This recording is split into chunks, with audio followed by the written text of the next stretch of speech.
The media industry, a world of wonder, entertainment, and passion.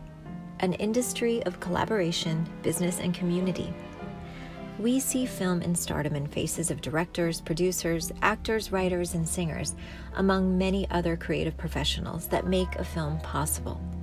However, there is always a key participant in the filmmaking process that oftentimes seems invisible or even forgotten: the agent.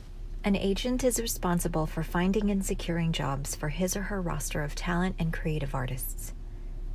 They are the deal makers and assist their clients by orchestrating contracts and negotiations.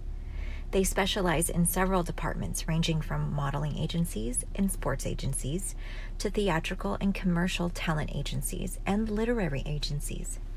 Literary agents have become some of the most pivotal players in filmmaking as they represent the writers and their authors' work.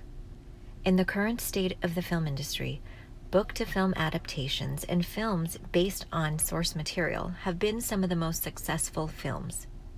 Oscar-winning films such as To Kill a Mockingbird, The Godfather, The Silence of the Lambs, and Moonlight, as well as big blockbuster franchises such as Harry Potter, the Marvel Cinematic Universe, The Hunger Games, and the Lord of the Rings trilogy, are book-to-film adaptations that wouldn't have been possible to bring to life on the big screen without the help of the literary agent. Literary agents help their clients interface with book publishers as they negotiate contracts.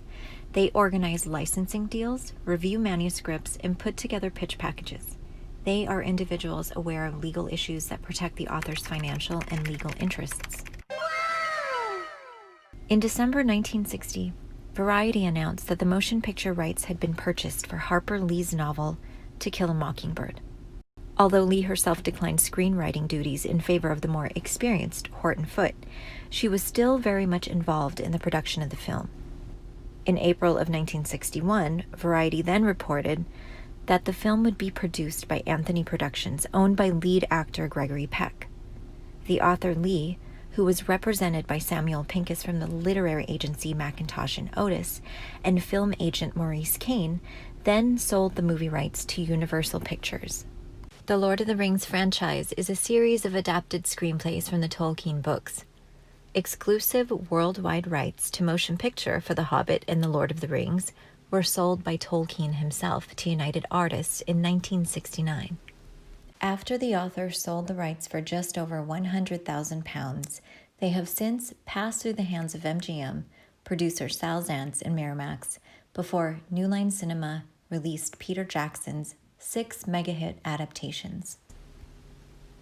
Nearly 45 years after his death, J.R.R. Tolkien scored the biggest Hollywood deal in 2017.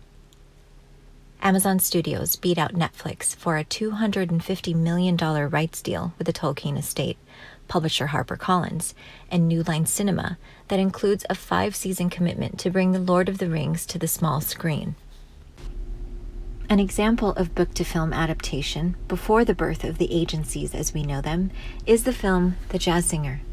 In June of 1926, Warner Brothers acquired the movie rights for the first talkie for $50,000.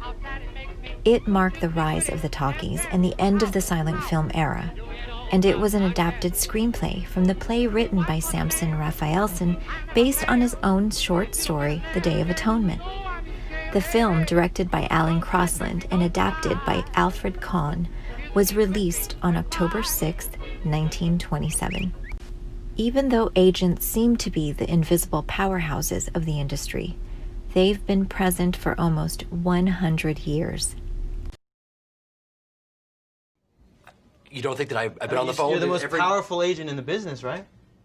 One of the most powerful, yeah. No, you said when I signed with you that you were the most powerful. You said that to you too, right? Yeah, a bunch of times. Some might know the name William Morris. If not the person, then his agency, William Morris Endeavor, also known as WME, one of the current top talent agencies in the entertainment business. But before WME turned into what it is today, in 1926, William Morris was a German-Jewish immigrant living in New York and a successful vaudeville agent that opposed the attempted monopoly of talent. However, he was forced to move to the film industry when cinema gained popularity and vaudeville faded away. In the same year, there were fewer than 12 agencies listed in Hollywood industry directories. But by the early 30s, Film Daily Yearbook listed more than 60 talent agencies, with the studios producing nearly 80% of the movies released each year. Have we learned nothing from our past mistakes? We need a go film here, boys. A studio film. It's a great character piece. No indies, E!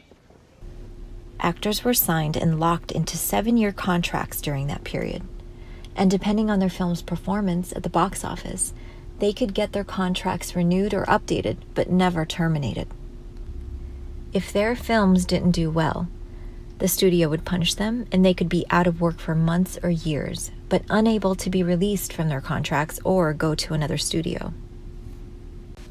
But a change came in the 1950s. After the Second World War, the film industry entered a recession and movie theaters went down in attendance by half. Studios had to terminate their actors' contracts or take them off the payroll. This is when William Morris Agency, among other agencies, jumped in and started negotiating actors' contracts.